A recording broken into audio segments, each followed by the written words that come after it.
درس ششم. کوشا و نوشا.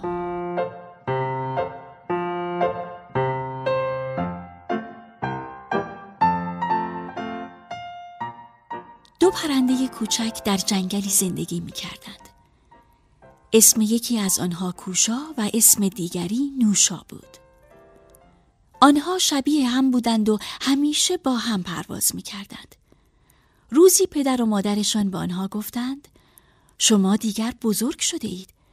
غیر از بازی کردن باید چیزهای دیگری هم یاد بگیرید. کوشا و نوشا خوشحال شدند و پرواز کنان لانه‌شان را ترک کردند. آنها در راه دارکوبی را دیدند. دارکوب پرنده دانای جنگل بود. کوشا و نوشا از او خواستند کمی از علم و دانایی خود به آنها بیاموزد. دارکوب گفت بسیار خوب، اما کار ساده‌ای نیست. شما باید سالها تلاش کنید تا دانا شوید. کوشا و نوشا قبول کردند. 2 سال گذشت. کوشا به آموختن ادامه داد، اما نوشا از آموختن خسته شد. او دلش می‌خواست آزاد باشد، بازی کند و از این شاخه به آن شاخه بپرد. برای همین یک روز پرواز کرد و از آنجا رفت. نوشا در راه به هدهدی رسید که پاکیزه، راستگو، امانتدار و مهربان بود. از هدهد خواست تا این چیزهای خوب را به او یاد بدهد. هدهد قبول کرد که به او آموزش بدهد. 2 سال نگذشته بود که نوشا از این کار هم خسته شد و از پیش هدهد رفت.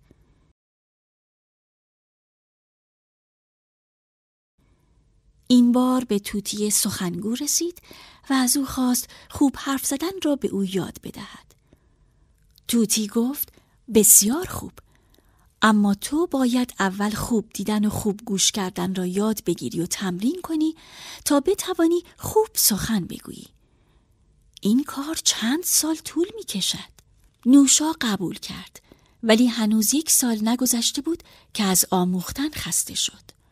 برای همین یک روز پرواز کنان از پیش طوطی رفت. او تصمیم گرفته بود پیش پدر و مادر پیرش برگردد.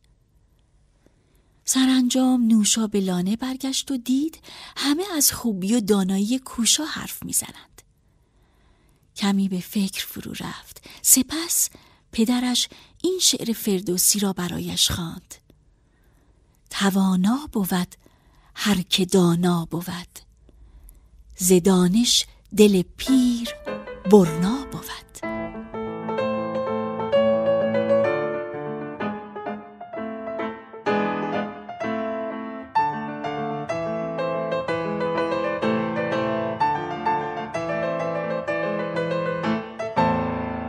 درست نه درست. نوشا از هدهد چیزای خوب را یاد گرفت. دارکوب به کوشا و نوشا گفت شما باید سالها تلاش کنید. کوشا خوب سخن گفتن را از طوطی آموخت. هدهد پاکیزه، راستگو، امانتدار و مهربان بود. گوش کن و بگو. چرا کوشا و نوشا لانه‌شان را ترک کردند؟ پدر و مادرشان به آنها گفتند شما دیگر بزرگ شده اید. غیر از بازی کردن باید چیزهای دیگری هم یاد بگیرید. برای همین آنها لانه‌شان را ترک کردند تا از دیگران کارهای خوب و علم بیاموزند. چرا نوشا در کارهایش موفق نبود؟ آموختن را دوست داشت ولی صبر و تحمل نداشت. دلش می‌خواست آزاد باشد، بازی کند و از این شاخه به آن شاخه بپرد. برای همین زود خسته می‌شد و قبل از اینکه کارش به نتیجه برسد آن را رها می‌کرد و موفق نمی‌شد. دوست داری مثل کدام پرنده باشی؟ چرا؟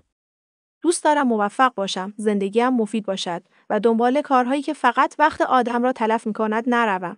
بنابراین دوست دارم مثل کوشا باشم. واژه سازی. در کلمه‌های خندان، خندیدن، لبخند، خنده رو و خوشخنده، کلمه خنده مشترک است. در کلمه‌های کوشا، کوشش، کوشیدن و میکوشد، کلمه کوش مشترک است. در کلمه‌های پرواز، پرواز کنان، پریدن و پرنده، کلمه پر مشترک است. حالا تو بگو. در هر دسته کلمه مشترک کدام است؟ دانش آموز، نوآموز، هنرآموز. سخنگو، سخنران، سخنشین. گیاهخوار، گوشتخوار، علفخوار. میخواست، خواستگاری، خواستن. بیاموز و بگو. وقتی این کلمه ها را میخوانید، در آخر آنها صدایی میشنوید. گذشته، یک مرتبه، آهسته، شاخه، سایه، دوباره، شکوفه، پرنده. وقتی این کلمه ها را میخوانید، در آخر آنها صدایی میشنوید. به ماه، کوه، راه، چاه، شبیه، مه، گروه، سیاه. پیدا کن و بگو.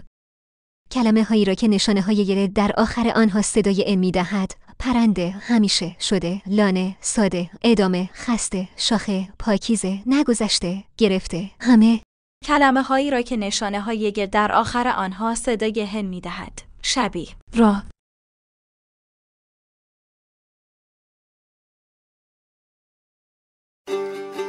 حکایت.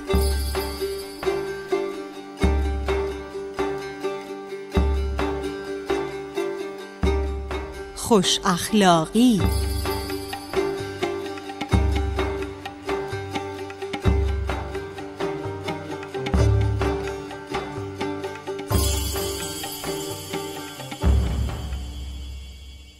در زمانهای کهن مردی بود که اخلاق خوبی نداشت و برای هر چیز کوچکی خشمگین میشد و فریاد میزد و همه از او دوری میکردند. ولی بعد پشیمان میشد و دلش میخواست خوش اخلاق باشد، اما نمیدانست چه کار کند. یکی از دوستانش که پزشک بود به او گفت: من دارویی میدهم که این رفتار ناپسند و اخلاق بد شما را درمان کند. روز بعد پزشک کوزه‌ای پر از آب برای او فرستاد و نوشت: هر وقت خشمگین شدی از این دارو کمی بنوش. آن مرد مدتی این دستور را اجرا کرد و دید دیگر مانند گذشته خشمگین نمی شود و اخلاقش بهتر شده است. روزی نزد دوستش رفت و گفت: آن دارویی که به من دادی خیلی خوب بود و به زودی تمام می شود. باز کمی از آن به من بده. پزشک خندید و گفت: در آن کوزه چیزی جز آب نبود و اگر فکر می کنی اخلاق و رفتار شما خوب شده، برای آن است که هر وقت خشمگین می شدی برای نوشیدن آب کمی وقت لازم بود. همان صبر و آرامش اندک خشم شما را از بین برد و اکنون خندان و خوش اخلاق شدید.